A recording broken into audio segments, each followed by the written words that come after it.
Every minute of Narative's reporting, every story that we break is made possible by our patrons. You too can become a patron by joining at patreon.com/narrative. Narativ, where truth lives. Hello, everybody, and welcome back to another year of Narrative. This is our 5th year, and I wish I could tell you our long national nightmare is over. But like every recurring horror film villain, Donald Trump is still lurking in the shadows, plotting his return. I'll connect the dots on why he remains a threat and what we, the people, must do before it's too late. Plus, we'll have an update on the investigation into Roger Stone. But first, my thanks to everyone who has supported this show over the last 5 years. Narrative has been steadfastly reporting on the attack on democracy since 2016, and it's stunning to me that we are back here doing it again. Your support and loyalty certainly has given me hope over the years and still does today. Please donate via Patreon so we can keep producing the unvarnished truth. That's patreon.com/narrative. Now let's get back to the news. Proud Boys chairman Enrique Tarrio received a 22-year sentence for his involvement in January the 6th. 22 years in prison definitely puts into perspective how severe a crime January the 6th really was. What also strikes me is that you can get 22 years for a crime of persuasion, and one that didn't involve any guns or heavy weaponry, or at least none on site.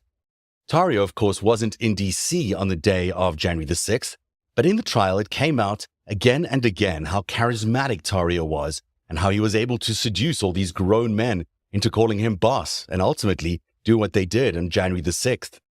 It reminded me when Sandy Bacon was on the show when she told us during our 12-month investigation into January the 6th what her impressions were of Tarrio. So tell us about Enrique Tarrio. He was not actually there on January the 6th. It was a weird bust. I was always suspicious of it because of what I witnessed on December 12th, how he held dominion over these guys. There was thousands of them. We've never seen so many in one place as on December 12th. And it was a very violent night. There were 4 stabbings involving Proud Boys that night. And a friend of mine, photographer, got one of them. And he didn't even see the knife till he looked at the pictures afterwards. And the guy's holding it out. But Enrique would wander around the city, and they would go up to the Washington Monument and, fuck Antifa and, fuck Joe Biden. And then they would kneel and they would pray. And I likened it to that scene in Glory, where they're going off to battle and they're clapping and they're saying spirituals and stuff. And they were praying like they were going to go to battle. And a couple of them would wander off and he would snap them back. I'd never seen anything like it. He was like a kindergarten teacher. And they would go off and he would bring them back in. And he was in charge of them. So that arrest, it was always suspicious to me. I think, in retrospect, and I thought so at the time, that they took him out of commission.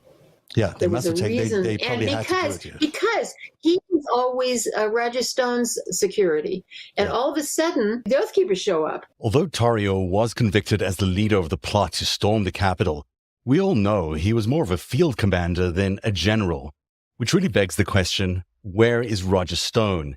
It's Stone, Michael Flynn, Stephen Bannon, and Alex Jones who were the real masterminds of January the 6th. It's the 4 of them who were the originators of the plot, but their names are not among the accused in any of the indictments handed down by Special Counsel Jack Smith.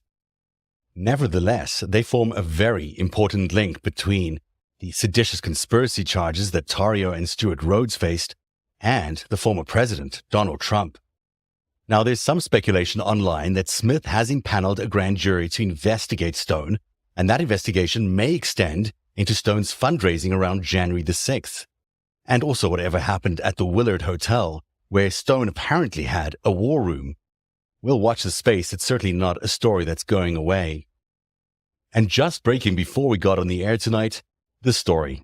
Donald Trump's former trade advisor, Peter Navarro, has been convicted of contempt of Congress for not complying with a subpoena from the House Select Committee investigating the January the 6th, 2021 attack on the U.S. Capitol. You'll remember that Navarro is one of 2 aides that refused to comply with that subpoena, and both of them were charged. The other one, of course, Steve Bannon, convicted last year on contempt counts. Bannon's case is currently on appeal. One day, you'll tell the story. of autocrats, crooks, and kings who came for our freedom.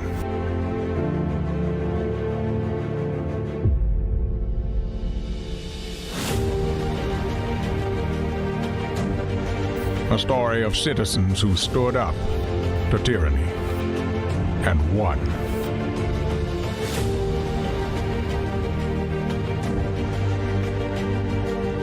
The people prevailed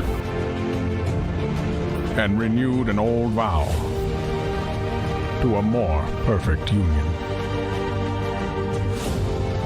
And that was just the beginning. The story continues.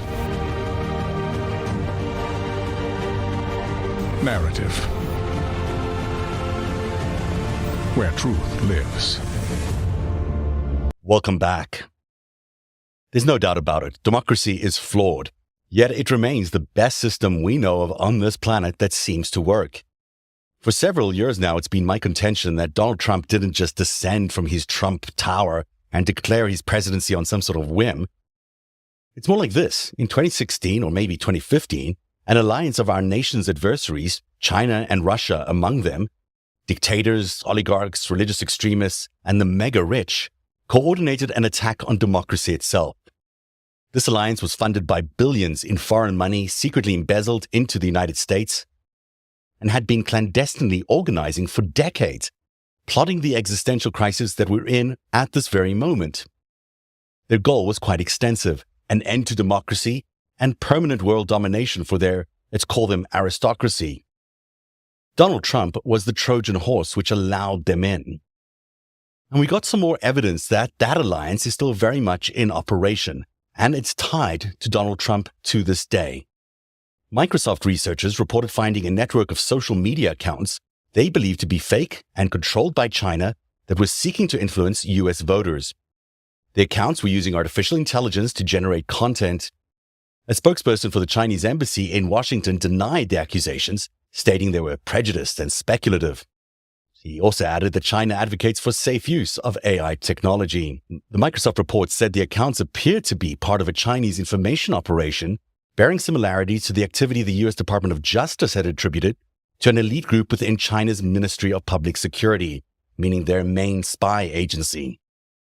The researchers did not specify which social media platforms were affected, but screenshots showed posts from what appeared to be Facebook and Twitter. It's well known China favors more authoritarian rule, and as they aspire to lead the world, their hope is to dislodge democracy and replace it with a system closer to their own. Although it doesn't say so in the article, it's the latest sign that the alliance that put Trump there in 2016 is still very much a power broker, and is the only reason Trump remains a real political force today. For most of us, the January 6 prosecutions, indictments, congressional hearings, you name it, are enough proof that the insurrection actually happened. And yet, polls show that 63% of Republicans want Trump to run again. That's incredible. 63% still believe that he's innocent of doing something on January the 6th. And that's up from 54%. That's because they believe he's under some sort of witch hunt. For Trump's base, every single new indictment is evidence of that witch hunt. Instead of debating rule of law or the American dream, it appears the GOP wants us to obsess over why Trump was so aggrieved when we all know he committed those crimes. Still, keep in mind, this may be a majority in the Republican Party, but it's a minority in the population. And while anything can happen and could happen and likely will happen this year, even now, Trump and Biden are essentially tied at 46% of the electorate. How is this possible? How can a man who has all the indictments against him, 91 charges in total, how is it possible that so many people in this population still believe that he is, in fact, innocent? And he has an answer. That alliance has corruptly bought out the party itself, the GOP, and it's acquired media properties powered to brainwash supporters with propaganda, perhaps some using AI, as we've just heard there. Fox News is funded in part by China. We know about the $100 million that the Bank of China loaned Fox News just a couple of years ago. Twitter is funded by Saudi Arabia mostly, although it's unclear where all the money really comes from. These media behemoths fill the zeitgeist with a heightened fear of the other. Add to that the AI-powered content China is pushing online, and you can see how it's a very formidable echo chamber powered by artificial intelligence, and it just feeds and feeds on itself. So if you're living in that world, if you're living in a world where Fox News is your news, you're getting a diet that will convince you that Donald Trump is the subject and the target of a witch hunt, and he's actually innocent of all his crimes. Now, related to that, GOP Congressman Matt Gaetz today warned of bloodshed if Donald Trump was not allowed to run as a candidate in next year's presidential elections. Gaetz told the Driveway Liberty podcast that while he opposed violence, he believed Trump must be allowed to run or will have violence in the streets. I really worry that that type of action could lead to violence. And I am so wildly opposed to violence. I don't think it's how we should resolve our disputes. No. But when you start telling people that they can't express their participation in this American experience through a vote, then they start looking for other ways. And they're not, the vote is the best way to do it. The other ways are not so good. And I worry if they start to take the vote away, you could see bloodshed in this country like none of us want. Well, Gaetz himself may soon find out. This week, Special Counsel Jack Smith revealed he's not done. He added prosecutors just to prosecute congressional leaders involved in the insurrection. That means Paul Gosar, Lauren Boebert, Marjorie Taylor Greene, and maybe even Kevin McCarthy. And on the Senate side, it could be Ted Cruz, Rand Paul, and Josh Hawley. They might all be in his sights as he prosecutes the congressional leaders involved in January the 6th. It's clear that some GOP representatives may find themselves in a lot of trouble. They may even find themselves behind bars. To Trump devotees, this will come across as being existential. They believe that Trump represents a last stand against their social extinction. Their supporters don't care about voting rights, abortion, and LGBTQ rights. Democracy and truth are acceptable casualties when you believe the threat is existential. And they believe the threat is existential. And here's the thing, Gaetz believes Trump will only be disqualified if he's convicted. Well, I have news for you, Matt. Trump is already disqualified, according to Section 3 of the 14th Amendment. And there's a genuinely good reason for that, because anyone who's tried an insurrection once is very likely to do it again. Here's what Jason Sullivan, a Roger Stone acolyte, told a group call a week before the January the 6th insurrection in 2021 about Trump's plans after the insurrection. There very well may be some limited form of martial law. I don't know that it's the Insurrection Act, okay, because it's been deemed unconstitutional. There's a lot of argument about that, but who knows? President Trump does what President Trump wants to do. It's not going to happen. I will never be in that White House. That's my promise to each and every one of you, okay? So when that happens, and that's the realization, of course, Soros and group of millions and all their folks in the Black Lives Matter groups and the Antifa groups, of course, they're going to want to start to defend. What happened, where they start burning down cities? So do you think we're going to allow that to happen? No. There will be a limited form of martial law, which would, at that point, there's no more playing games. We're telling you have a curfew, and you got to abide by it, otherwise you're going to get shot in the rear end, okay? And they may be real bullets, who knows, okay? But he's not going to allow them to descend on all the cities and burn all of our cities down, for one. And the main reason for that is because if he did allow them to do that, our militia would step up and meet them with great force, and we would therefore find ourselves in a civil war. There's no question about that. Does anybody doubt that? Nope. Oh, no, that's what I'm afraid of. So if that was Trump's plan in 2021, is it likely that anything has changed going into 2024? The term of craft is an auto coup. That's the official word for a coup that happens after a leader is elected. It's how democracies become autocracies literally overnight. The leader suspends checks on power for reform, sham elections, ratify one-party rule, opponents face jail or even worse. This looms over America if Trump is elected next year. I've heard it said that it won't matter because he can't win the general election. But that's exactly what we said in 2016, until he did. And it's tempting to think our institutions will hold up, but they barely held the first time around. And he doesn't even need to win the actual election to effect an auto coup. He could lose and still overthrow the government. Imagine if Joe Biden wins and the current GOP Congress refuses to ratify his win. States could override voters and send in false slates of electors, and they'll vote Trump in. And before you can say Mike Pence, Donald Trump could be the dictator he's always dreamed of being. And that's just one path that could work. There are many, many more. Once in power, Donald Trump will be very hard to dislodge. Coups bring dictatorships, carnage, assassinations, disappearances, military control. But they're often portrayed as being grassroots. They have covert external support. And of course, Russia, China, Saudi Arabia, Israel, and any number of countries around the world will try and influence what happens here. It would be foreign policy malpractice not to pursue their national interests. And it's tempting to think our institutions will hold up, but they barely held the first time around. In 1923, Hitler failed in his beer hall putsch, an attempted coup that sent him to prison for 9 months. That's where he wrote Mein Kampf, by the way, which Donald Trump kept by his bedside for many years.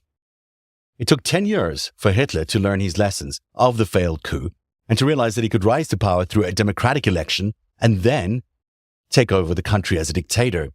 A decade, that's how long it took him. But of course, Trump is attempting to do this next year. And the very first thing Hitler did was consolidate power, which is exactly what the Federalist Society says it intends to do if any GOP nominee, Trump included of course, wins the general election. He or she will immediately consolidate power around the presidency. That's the official policy from the Federalist Society. Russia, China, Saudi Arabia, Israel, these countries show no signs of abating as we've seen tonight. They continue their efforts to influence American voters and to support Donald Trump. Which really begs the question, why are we allowing this to happen? The 14th Amendment bars insurrectionists from office. There is no subclause which gives Trump an out, no need for him to be convicted of a crime. It doesn't say that in the Constitution. Yet somehow in the last few days, it's become the thing to talk about the courts being the ones who should determine whether Donald Trump should be allowed to run in the next election, when the Constitution has already determined it. We already know Trump organized and involved an insurrection. Congress determined it was an insurrection. Is anyone disputing that fact? There is no one disputing that fact. I don't even think Donald Trump is. That is the standard by which we can remove him from the ballots. We don't need another series of cases going to a partisan Supreme Court, and who knows what that court will do for Donald Trump. Section 3 doesn't state we need a guilty verdict at all. It says if that person is known to have taken part in an insurrection, they can't hold office again if they've taken the vow of office before.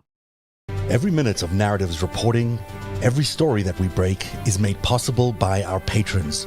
You too can become a patron by joining at patreon.com/narrative. Narrative.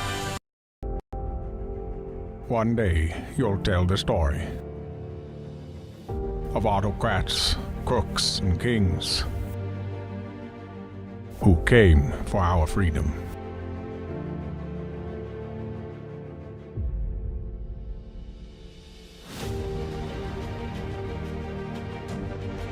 A story of citizens who stood up to tyranny and won.